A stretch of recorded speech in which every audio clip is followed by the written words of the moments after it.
Hi, I'm James Lyne. I'm a former fin sailor from the UK and now living in the US. And my sort of career in sailing has developed into a coach.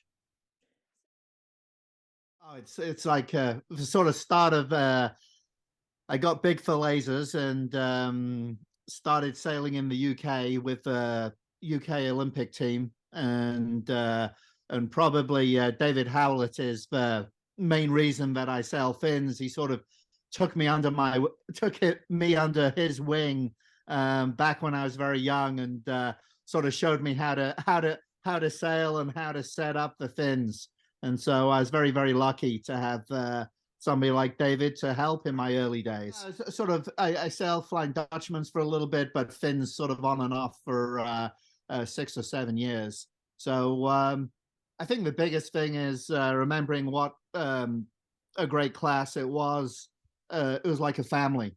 You know, we all went to the same events around Europe, and it was an incredibly friendly class. And the racing was really tight, and the issue is the boat is so physical. Everything got left on the water and on the shore. It's probably the best family you can ever have in sailing. Yeah, so after 1995, I moved to the States and got married to Rachel. She was a Europe sailor from the US, and then sort of started sailing big boats here in the US. And that sort of led on to joining the British America's Cup team in 2001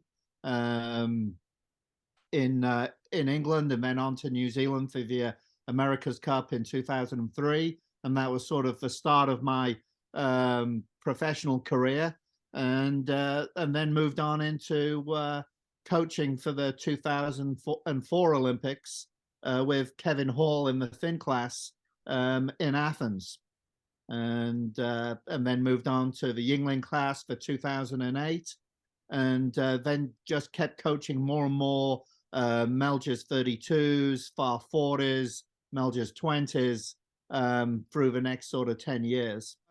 I think coaching sort of teaches you things that you would have wished you had known back when I was sailing fins. You know, I was probably very young and dumb, and now, 30 years later, you're like, oh, I wish I knew what I knew now and was able to sail and race a little better. I think first thing, sailing is it's a great sport to get into because you can start when you're 5 years old and you can finish when you're dead.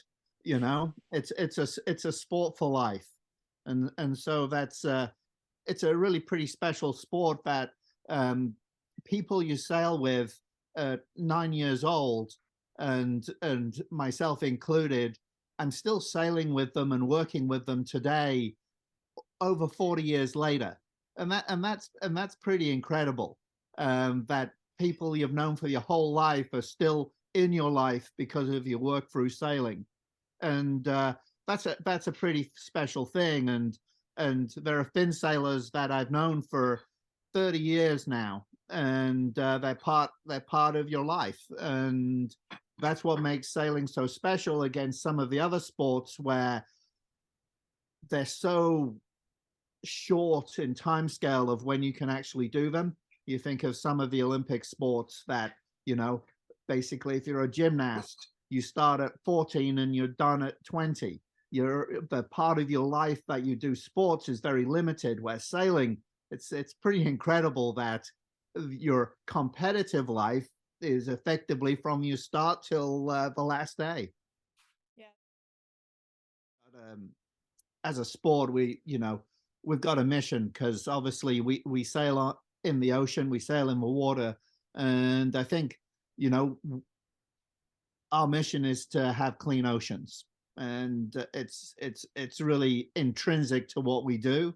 Our sport disappears if we sail in polluted oceans, and so it's really important that the whole sailing community really views sailing and us being on the water as a vehicle to show people that we really need to take care of our marine environment, our marine creatures. It's we love being part of the ocean, so it's up to us as sailors to help that. Yeah.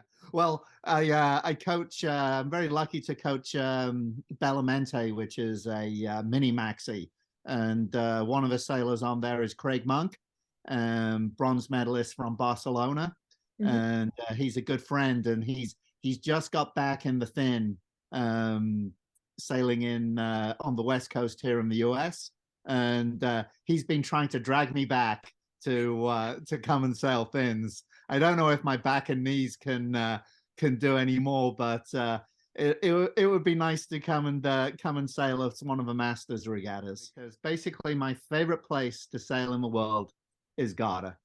You know, It's a I big place. I trained with Luca Devotti for several winters down in Castelletto. Castelletto, I think so. Yeah, Castelletto. Yeah. Castelletto di Brenzone, and it was great. We lived at Luca's. You'd get up at 7 o'clock in the morning, sail in the mountain wind, and then you'd eat pasta at lunch, and then skiing in the afternoon. It was like I've got a lot of good memories of sailing in Garda during the winter. No problems. Thank you.